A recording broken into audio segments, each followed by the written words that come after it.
बुजुर्गों ने कहा है कि अकेली अगर यंग महिला है, शादीशुदा महिला अगर यंग है, उसको अकेला छोड़ के जाना घर पे महा बेवकूफ़ी है।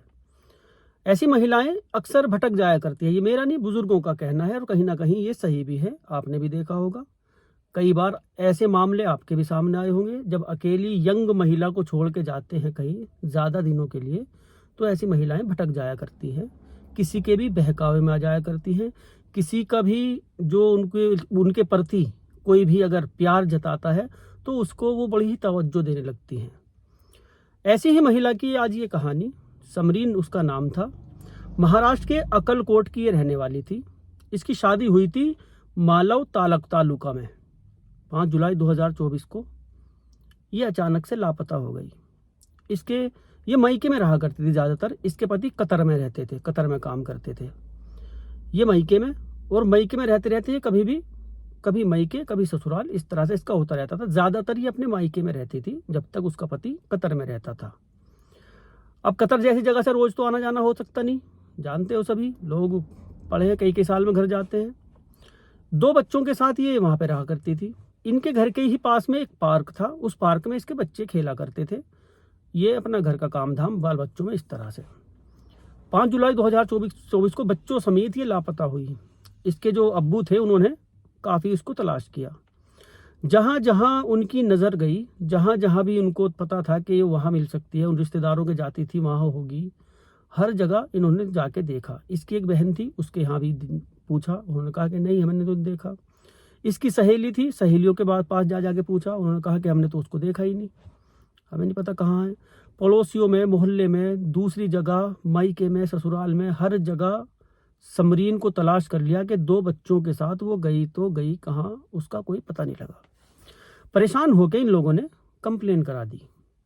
कंप्लेन कराई, पुलिस ने संज्ञान में लिया मामला कि 2 बच्चे भी छोटे छोटे साथ में हैं और एक अकेली महिला कहाँ गई होगी।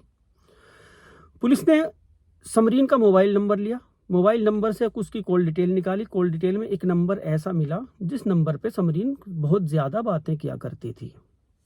ये नंबर था, महाराष्ट्र के पुणे का ही रहने वाला था, जेंद्र जगन्नाथ इसका नाम था। ये नंबर उसका था। पुलिस ने इसकी लोकेशन ट्रैक की कि ये कहाँ का रहने वाला, कौन है ये बंदा। इसकी तलाश की, इसको गिरफ्तार किया। गिरफ्तार करने के बाद इससे पूछताछ की कि समरीन से तेरी इतनी लंबी लंबी बातें क्यों हुआ करती थी। उसने कहा मैं तो समरीन के बच्चों को खिलाया करता था। कहानी रोक के एक कहावत बताऊं, अगर गाय मरखनी है मतलब टक्कर मारती है तो उसके बच्चे को प्यार करो, गाय अपने आप काबू में आ जाती है। ये मिसाल याद रखना। ये मिसाल बहुत सारी महिलाएं इस मिसाल के चक्कर में फंस चुकी कि उनके बच्चों को लाड प्यार करते हैं तो महिलाएं भी इसके चंगुल में फंसना शुरू हो जाती है। ऐसे ही ये इसने बताया मैं बच्चों को प्यार किया करता था, बच्चों से मेरी दोस्ती थी, बच्चे खेलने आते थे, मैं पार्क में जाया करता था, इससे ज़्यादा मेरा कुछ नहीं। उसने कहा इतनी लंबी लंबी, पुलिस ने पूछा इतनी लंबी लंबी जो बातें हैं वो क्या हुआ करती थी तुम्हारी, हमें ये बताओ। जब ज़्यादा इसके ऊपर सख्ती की, कॉल डिटेल की पूरी उसका बायोडाटा दिखाया कि कई घंटे तुम लोग बात करते हो, कई जगह की लोकेशन ऐसी है, वहाँ समरीन की भी लोकेशन और तुम्हारी भी लोकेशन दोनों की साथ साथ है, यानी कि तुम कहीं इधर उधर भी मिलते थे, तो ये सब क्या है, तो बच्चों को ही करता था। इसके ऊपर जब सख्ती की अच्छी तरह से, ये टूट गया। इसने कहा मैंने उसको, समरीन को मार के, एक नदी है वहाँ, उस नदी का नाम है ये सारा नदी, उसमें फेंक दिया था। जैसे ही पुलिस के सामने ये मामला आया कि मार के फेंक दिया था, अब 2 बच्चे कहाँ। बच्चों के बारे में जब इसने बताया, पुलिस के भी पैरों के नीचे से ज़मीन निकल गई। इन्होंने कहा उन बच्चों को भी, जिंदा थे तब तक वो बच्चे, जिंदा को भी इन्होंने नदी में फेंक दिया था। एक दोस्त और था इसके साथ। इस दोस्त का नाम था रविकांत गायकवाड़, जिसने इसका साथ दिया था ये सब कुछ करने में। क्यों मारा इन लोगों ने, क्या था ये मामला। बच्चे पार्क में खेला करते थे। ये शख्स जेंद्र जगन्नाथ, ये भी पार्क में आया करता था, बच्चों को लाड किया करता था। समरीन इन बच्चों को लेने के लिए जाया करती थी, कभी छोड़ने के लिए जाया करती थी, बच्चों को खेलने के लिए। समरीन खूबसूरत एक महिला, पति सुख से है ये वंचित। जगन्नाथ के ऊपर बच्चों के प्रति उसने ये चीज़ देखी कि मेरे बच्चों से इतना प्यार करता है, कभी चॉकलेट लेके आता है, कभी पैसे दे देता है, कभी कोई गिफ्ट देता है, कभी कुछ गिफ्ट देता है, तो ये उसकी तरफ आकर्षित होना शुरू हुई। धीरे धीरे इनकी दोस्ती होनी शुरू हुई, बातें पार्क में हो जाती थी, नंबर शेयर हो गए, अभी नंबर पे बातें करने लगे। बातों बातों में समरीन ने अपने घर गृहस्थी की सारी बातें इसको बताई कि पति कतर में है। तो ये जगन्नाथ समझ गए पति कतर में है तो पति सुख से वंचित है, इसको ज़रूरत होगी इस चीज़ की। अब इन्होंने इसके ऊपर पूरा जाल बिछाना शुरू किया। ये उस जाल में फंस भी गई। अब कभी कहीं, कभी कहीं, कभी होटल, कभी गार्डन, कभी एकांत की कोई जगह, कभी दोस्तों का घर, हर उस जगह पर इन्होंने शारीरिक संबंध बनाए जहाँ पर इनको वक्त मिला करता था कि यहाँ एकांत है, कोई नहीं देखेगा।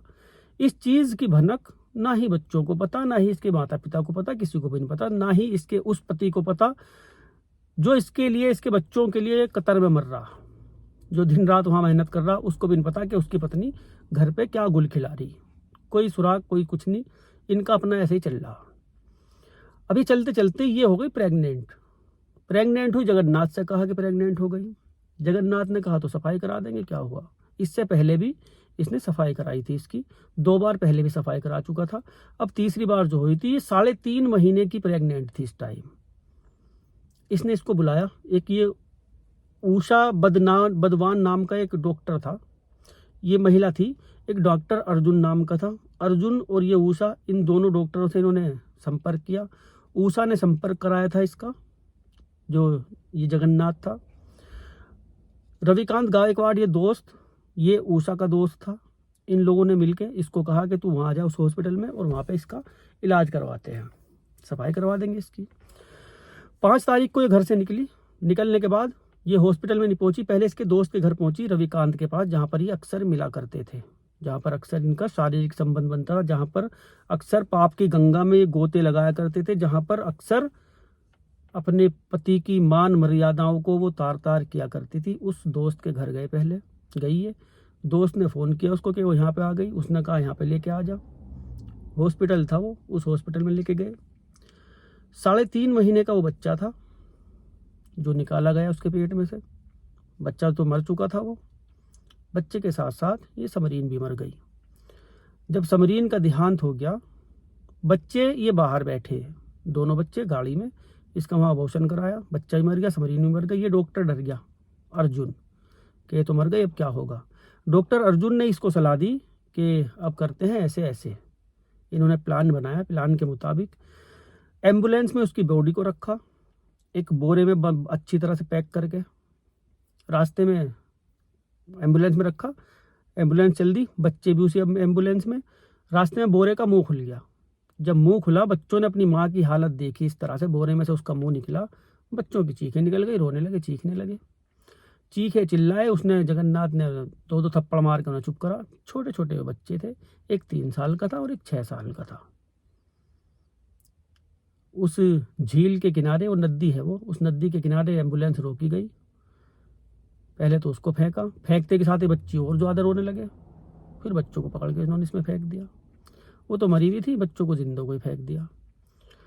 ऐसी ऐसी कहानियों से एक सीख तो मिलती है, कम से कम ये तो मिलता है कि भरोसे लायक कौन है इस दुनिया में। कहते हैं पति पत्नी का जो रिश्ता होता है, ये सबसे भरोसेमंद होता है, जो आखिर तक, मरते दम तक साथ निभाता है। और पति के थोड़ा अलग होने के बाद काम करने के लिए तो गया है, तुम्हारे लिए तो मर रहा है, वो तुम्हारे लिए तो धक्के खा रहा है, और तुम उसके जाने के बाद उसको धोखा दोगी, दगा करोगी, उसकी नाक के नीचे तुम ये सब करोगी, उसकी पीठ पीछे ऐसे ऐसे गुल खिलाओगी। ये कहाँ का इंसाफ है, कहाँ की इंसानियत है, कहाँ की, जरा सोचो। तो इसमें ये गिरफ्तार हुए, डॉक्टर अर्जुन भी गिरफ्तार हुआ, वो हॉस्पिटल बंद हो गया। रविकांत गिरफ्तार हुआ। उषा बदवान जो ये लड़की थी जिसने सब कुछ एड्रेस दिया था कैसे करना, कुछ किस हॉस्पिटल में करना है, ये लड़की गिरफ्तार हुई इसमें। बाद में एनडीआरएफ की टीम ने इनकी लाश की छानबीन की कि लाश मिल जाए इनकी। ये जो मामले का जो नया मोड़ आया था ना, ये इसमें नया मोड़ आया था। एनडीआरएफ की टीम ने जब छानबीन की, वहाँ पानी का बहाव तेज था, लाशें नहीं मिली किसी की भी, ना बच्चों की ना समरीन की। उन्होंने कबूल कर लिया कि हाँ हमने यहाँ फेंकी थी। काफ़ी उसकी तलाश की, लाशें उनकी मिली नहीं, और लाशें नहीं मिली तो वकील कुछ भी कह के इन सब को छुड़वा देगा, इनका कुछ नहीं होगा। पैसे वाले लोग हैं ये, ठीक ठाक इनके पास पैसा है, और जो पैसा खर्च करता है आप लोगों को पता ही है, इंसाफ उसी को मिलता है। जो पैसा नहीं खर्च करता उसको कहाँ से इंसाफ मिलेगा। लाशें या तो मछली ने खा ली, मछलियों ने वहाँ की, या कहाँ गई कहाँ गायब हुई, लाशों का कोई पता नहीं। 2024 का ये वाक़या है, आज तक लाश नहीं मिली, अब क्या मिलेंगी। ये सब बाहर आ जाएंगे, वकील इनको बाहर निकाल लेगा।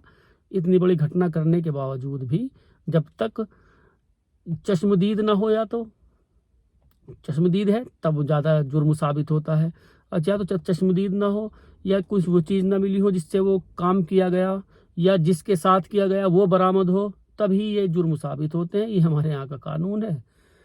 तो खैर, खुश रहो, आबाद रहो। समरीन एक खूबसूरत महिला, पति सुख से वंचित थी, पति कतर में, और ये महायाशियाँ। एक समरीन ही ऐसी नहीं है, न जाने कितनी ऐसी समरीन है जो इस तरह के काम करती हैं। समझाओ इनको, आप ही के हाथ में है समझाना। आप ही लोग समझा सकते हो, आप ही लोग कर सकते हो, आप ही लोग इनको बता सकते हो कि मेरा अकेले का पेट इतना बड़ा नहीं है जो मैं यहाँ पे पड़ा हूँ। मैं तुम लोगों की सुख सुविधा के लिए यहाँ पे पड़ा हूँ, सिर्फ अकेले के अपने के लिए नहीं। अपने बच्चों का भविष्य बन जाए, तुझे ज़िंदगी सुकून से मिल जाए, बेटियों को ज़िंदगी मिल जाए, बेटों की पढ़ाई लिखाई हो जाए, बीवी अच्छा साजो श्रृंगार करे, खुश रहे। क्या चाहता है एक पति? सिर्फ एक वफादारी, और तुमसे वो भी नहीं दी जाती। सबको नहीं कह रहा मैं, जो इस तरह के काम करती है मैं उनको कह रहा हूँ। बड़ी अच्छी अच्छी महिलाएं हैं, 10-10, 20-20 साल चाहे अकेली छोड़ दो। हमारे यहाँ पे है, पति मर गया था, शादी नहीं करी, बच्चों में जिंदगी गुजार दी, और आज तक कोई उंगली नहीं उठा सकता। ऐसी ऐसी महिलाएं हैं। कोई कह नहीं सकता कि इसका चरित्र ऐसा है। चरित्र पाक दामन रखा, जिंदगी गुजार दी, बूढ़ी हो गई पति मरने के बाद, जवानी में पति मरा था, लेकिन मजाल है कोई मर्द उसकी तरफ को आंख भी उठा के देख ले। खुश रहो, आबाद रहो। समझाओ भाई इन लोगों को।